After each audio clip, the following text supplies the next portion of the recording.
সপ্তাহে প্রতিদিনের কর্মব্যস্ততার মধ্যে একটা দিন ছুটি পেলে জমিয়ে খাওয়া দাওয়া করতে ভীষণ ইচ্ছে করে। আর এই রকমই একটা রেসিপি আজকে আমি শেয়ার করে নিচ্ছি। দেখুন তো চিংড়ির এই রেসিপিটা আপনাদের কেমন লাগে।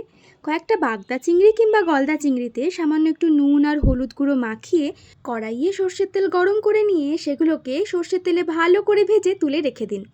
তারপর সেই তেলেই পেঁয়াজ, আদা, রসুন, কাঁচা লঙ্কা, টমেটো, সামান্য কাজু বাদাম কিশমিশ বাটা দিয়ে তার উপরে স্বাদমতো নুন, জিরে গুঁড়ো, ধনে গুঁড়ো দিয়ে মশলাটাকে ভালো করে কষিয়ে নিতে হবে।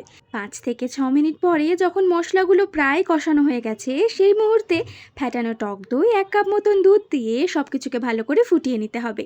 গ্রেভিটা ফুটতে শুরু করলে ভেজে রাখা চিংড়িগুলোকে এর উপরে দিয়ে আরও বেশ কিছুক্ষণ ওই 5 থেকে 6 মিনিট মতন সব কিছুকে একসঙ্গে ফুটিয়ে নিয়ে ওপর থেকে গরম মশলার গুঁড়ো ছড়িয়ে দিলেই চিংড়ি মাছের এই রেসিপিটা একেবারে তৈরি। আমি কথা দিচ্ছি 8 থেকে 80 সকলেরই পছন্দ হবে এই রেসিপিটি। আর ভিডিওটা কেমন লাগলো কমেন্টে জানিয়ে যাবেন।